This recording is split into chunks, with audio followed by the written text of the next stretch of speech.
हृदयामध्ये ज्या व्यक्तिमत्वाबद्दल अत्यंत आदराचं स्थान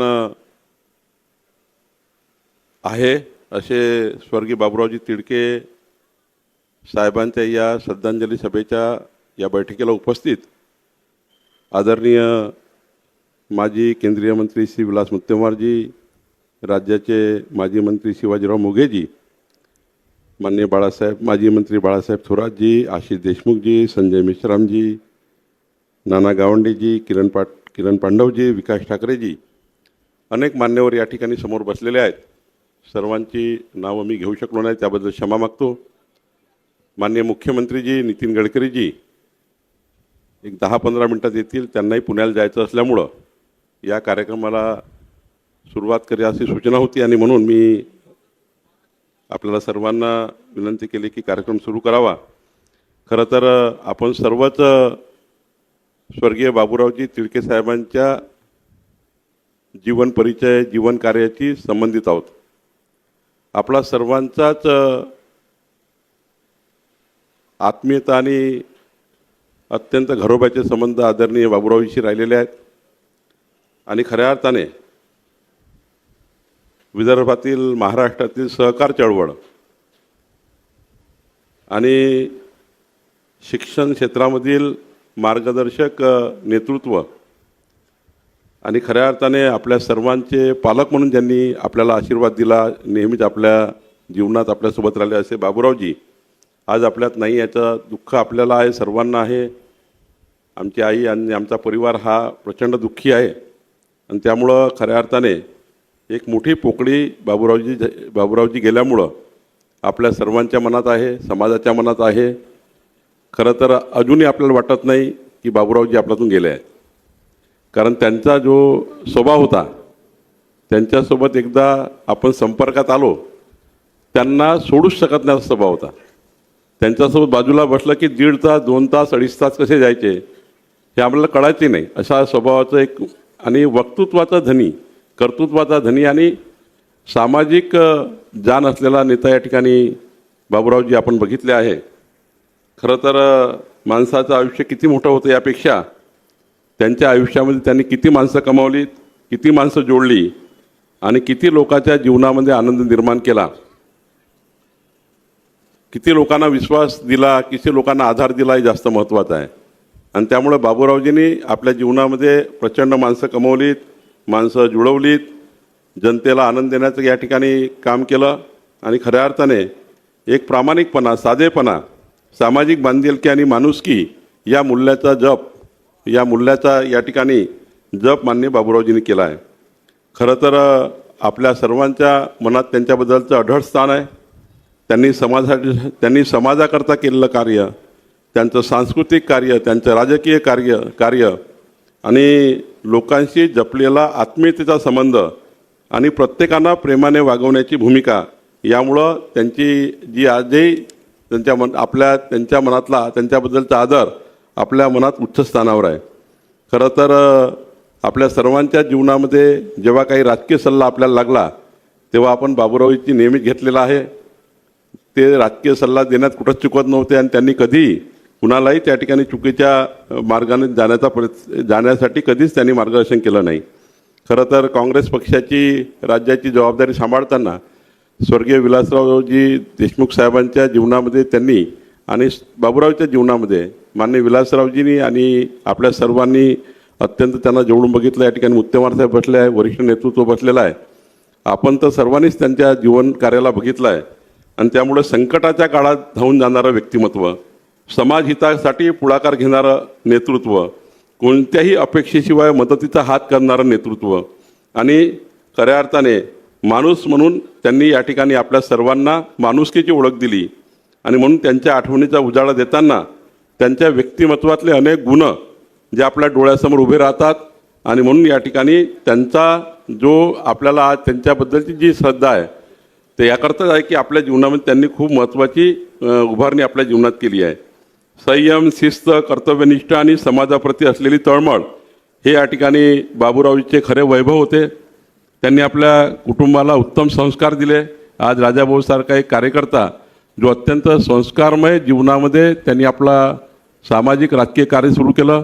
परिवाराला संस्कार कसे दिले जातात, समाजाला कसे संस्कार दिले जातात याची महत्त्वाची भूमिका बाबूरावजींनी आपल्या जीवनामध्ये दिली आहे.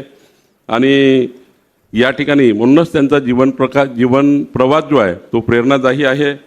एखाद्या व्यक्ती जर आपल्यासोबत देहानी जर नसली तरी त्याचे विचार, संस्कार आणि कार्य आपल्याला नेहमी जिवंत ठेवतात, ते जिवंत राहतात. आणि म्हणून बाबूरावची आठवण आपण कधीच विसरू शकत नाही. आणि त्यांनी जपलेले मूल्य हे पिढ्याने पिढ्या आपल्या सर्वांच्या जीवनामध्ये अत्यंत आदरपूर्वक आपल्यामध्ये राहील. आणि म्हणून या ठिकाणी मी एवढंच सांगेल की खऱ्या अर्थाने मलाही माझ्याही राजकीय आयुष्यामध्ये, सामाजिक आयुष्यामध्ये बाबूरावजींनी खूप मोठी मार्गदर्शनाची मदत मला केली आहे. त्यांच्याकडे जेव्हा जेव्हा मी कुठल्याही कारणाने गेलो असेल, त्यांनी मला एक घरचा मुलगा म्हणूनच त्या ठिकाणी आशीर्वाद दिले. त्यांनी मला प्रोत्साहन दिलं, त्यांनी मला प्रेरणा दिली. त्यांनी मला खऱ्या अर्थाने 2-2 तास जवळ बसून वाईट परिस्थितीमध्ये चांगलं कसं वागता येतं, एखाद्या वेळी आपल्यावर संकट आलं तर त्या संकटावर कशी मात देता येतं, राजकीय संकट आलं तर कसं त्या ठिकाणी निपटायचं असतं, कसं संयमाने वागायचं असतं, याबद्दलच्याही अनेक गोष्टी माझ्यावरही त्यांच्या जीवनातल्या कोरल्या गेलेल्या आहेत. खरं तर मला जाता जाता एवढंच सांगायचं आहे की जेव्हा नगरपालिकेच्या निवडणुका लागल्या आणि खरं तर आम्ही नेहमीच त्यांच्या विरुद्ध लढल्यामुळं महोदयाच्या राजकारणात मला नेहमीच बाबूरावच्या विरुद्ध लढावं लागलं. कधी राजाभाऊच्या विरुद्ध प्रचार करायला लागला, कधी परिवारासमोर आलोत, पण कधी आम्ही राजकीय जरी वैमनस्य असलं तरी व्यक्तिगत स्वरूपाचं कधी आम्ही राजकारण केलं नाही. बाबूरावजी कधी माझ्या जीवनामध्ये व्यक्तिगत रूपाने कधी आरोप प्रत्यारोप केला नाही. सार्वजनिक माईकवर बोलताना कधी बाबूरावजींनी माझ्यावर टीका केली नाही. मी सुद्धा मागच्या 25 वर्षापासून महोदयाच्या राजकारणामध्ये आम्ही एकामेकासमोर आलो नाही. पण मला या गोष्टीचा थोडा आनंद आहे, दुःख आहे जाण्याचं.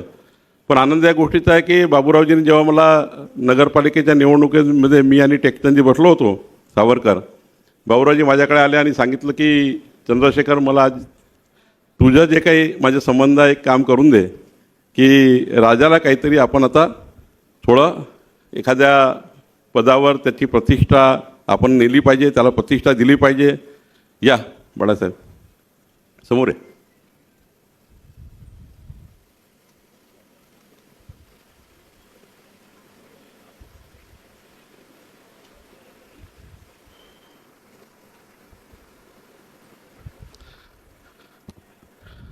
मला बाबूरावजीने असं म्हटलं की राजाला आता काहीतरी महोदयामध्ये काहीतरी स्थान दिलं पाहिजे. एकटा राजा काही स्थान त्या ठिकाणी मोठं करू शकणार नाही. नाना गावंडे साहेबही त्या ठिकाणी अनेक वेळा हे मार्गदर्शन करायचे. आता तो काही सार्वजनिक विषय नाही आहे, काही गोष्टी सार्वजनिक बोलायच्या नसतात. पण मला या गोष्टीचा आनंद आहे की मुत्तेमवार साहेब जेव्हा बाबूरावजी माझ्याकडे आम्ही बसलो ते स्वतः इतक्या याच्यामध्ये माझ्याकडे आले. मी त्यांना म्हटलं मला घरी बोलून घ्यायचं असतं, इथं कशाला आल तुम्ही, मला तुम्ही कधी घरी बोलवायचं असतं, तुम्ही कधीच माझ्याकडे येत नका जाऊ. मी साधारण वरिष्ठांना नेहमीच म्हणतो तुम्ही माझ्याकडे येऊ नका, मी तुमच्याकडे येतो. खरं तर हे आपलं संस्कार आहेत. आणि त्यामुळं जेव्हा थोरातसाहेब बाबूरावजी माझ्याकडे आले त्यांनी सांगितलं की राजा तिडके आणि तू एकत्र ये. माझं म्हणणं आहे की राजा आणि तू एकत्र आला तर चांगलं होईल. आणि काहीतरी राजा हा खूप दिवसापासून एकटा लढतो आहे, त्याला जर तुम्ही जोडल्या गेले तर चांगली प्रतिष्ठा तयार होईल. आणि मला या गोष्टीचा अभिमान आहे की ते असताना राजाभाऊ आता एक नगराध्यक्ष पदावर आहेत. ते महोदयाच्या अत्यंत महत्त्वाच्या नगराध्यक्ष पदावर चांगलं काम करत आहेत.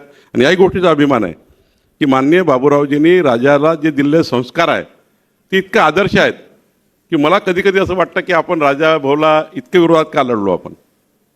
पण आज मला या गोष्टीचा अभिमान आहे की राजा तिडकेजी हे अत्यंत चांगले संस्कार पाडून काम करत आहे. बाबूरावजीचे हुबेहूब सर्व संस्कार हे राजाभाऊवर गेलेले आहेत. आणि त्यामुळं खऱ्या अर्थाने त्यांची जी भूमिका होती महत्त्वाची की या ठिकाणी आमच्या परिवारामध्ये जे राजकीय स्थान आहे ते पुढं नेलं पाहिजे. खरं तर ती आता आमची जबाबदारी आहे. माननीय देवेंद्रजी, मी, नितीनजी, सर्वच लोक आम्ही आणि आपण सर्व या ठिकाणी बसलेले सर्व मान्यवर या परिवाराच्या पाठीशी आहेत. आपण सर्व मिळून जे काही बाबूरावचे स्वप्न होते ते पूर्ण करणे ही आपली जबाबदारी आहे. निश्चितपणे मलाही काही गोष्टी ते सांगून गेलेल्या आहेत आणि त्या सांगितलेल्या गोष्टी मी नेमक्या माझ्याकडे ठेवलेल्या आहेत. नक्की त्यांच्या जीवनातले जे काही स्वप्न होते, काही शैक्षणिक स्वप्न होते, काही सामाजिक स्वप्न होते, काही सहकार क्षेत्रामधल्या काही सूचना होत्या, त्यांच्या सूचना पूर्ण करणे, त्यांचे सांगितलेले 4 शब्द पुढे नेणे आणि त्यांनी सांगितलेल्या भूमिकेवर काम करणे हीच आता खरी श्रद्धांजली असणार आहे. निश्चितपणे आपण तसे पुढे जाऊ. मी बाबूरावजींना या ठिकाणी त्यांच्या आत्म्याला शांती मिळो, आई महालक्ष्मी जगदंबा आईला आणि त्यांच्या परिवाराला हे दुःख सांभाळण्याची ताकद देऊ आणि आपल्या सर्व आज या सार्वजनिक श्रद्धांच्या माध्यमातून आपली जी सामूहिक जबाबदारी बाबूरावांच्या जीवनातले स्वप्न पूर्ण करण्याची आहे ते आपण सर्व मिळून स्वप्न पूर्ण करूया. एवढंच बोलतो आणि माझे 2 शब्द संपवतो. धन्यवाद.